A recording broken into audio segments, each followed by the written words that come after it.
Gen urobuchi rant part 3. Look, I only ranting about this guy writing, and job, not him as a person. Let's start.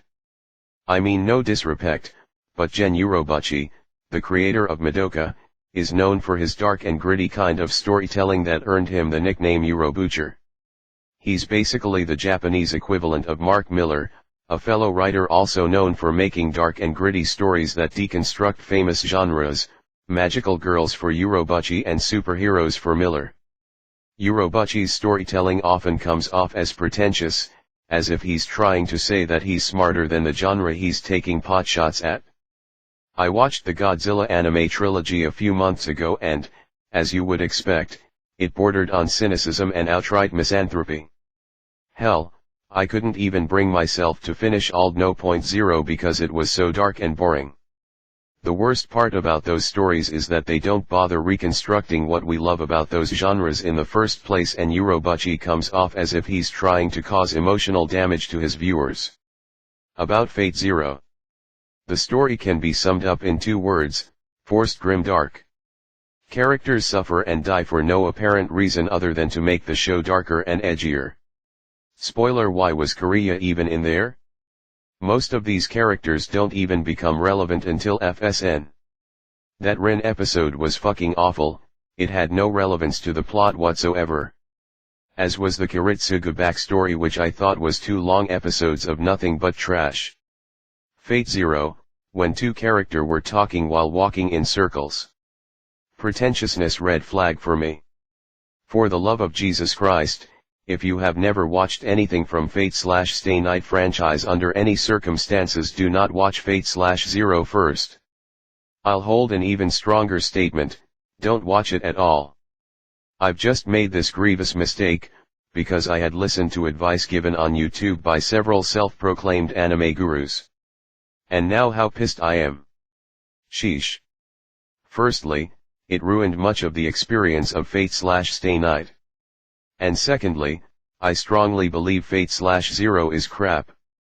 Fate/Zero is yet another badly written anime by the shitty writer Gen urobuchi, and this review explains why. Another thing about Fate Shiro. Shiro Survivor's Guilt backstory doesn't redeem anything. And the worst thing is the visual novel makes you complicit in his retardation, it gives you choices to make.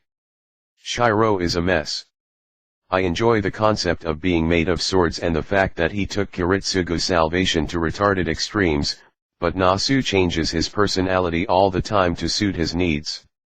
In Fate he is a retard that makes terrible decisions, even by his Seiki no Makoto logic, all the time, and is saved by Avalon up his ass every day. Nasu tries to give him PTSD, and bullshit survivor's guilt to justify his ambitions, but only when it's convenient. The rest of the time he's immersed in goofy high school shenanigans and acts like your typical visual novel protagonist. He is portrayed as extremely selfless and altruistic, but the most you see him doing are Shinji's chores while he lives in a mansion with Kiritsugu's money and getting help by everyone. Literally Rin, and Shinji, were more interesting than Shiro. Rin should have been the main protagonist of Fate/Stay Night, she light years better than Shiro. And the fact that Nasu felt the need to repeat the fire scene 20 times in the VN demonstrates the lack of meaningful characterization in Shiro. Why do we care about his survivor's guilt? Why does it matter? How is this supposed to be answered? Why do we care about this shitty fictional character, and why does it matter? That's why I hate the mainline Fate series like Stay Night and Zero, and that I like more the Fate spin-offs like Extra, Extella, Collide Prisma Ilia, Apocrypha, and Fate Grand Order. Anyways, back Urobuchi. And about Psycho Pass. In short, Psycho Pass is a weak, pretentious, and utterly misguided show. There are 2 main reasons for that. First, very general failure of the show in constructing a sensible futuristic vision, and second, it's not exactly superb writing. At first Psycho Pass looks like a clinical example of a generic work. It rips off Minority Report, Dread, and many other SF stories. It has generic dystopian setting, generic art style, generic soundtrack, neither of these special nor particularly bad. Just not very promising. But then the basic premise of the story degenerates quickly. Decent dystopias in fiction generally should be at least marginally psychopaths, more like psycho-ass, am I right? This show is pretty bad tbh, like it thinks it's smarter than it is, but really it's just a bunch of farts.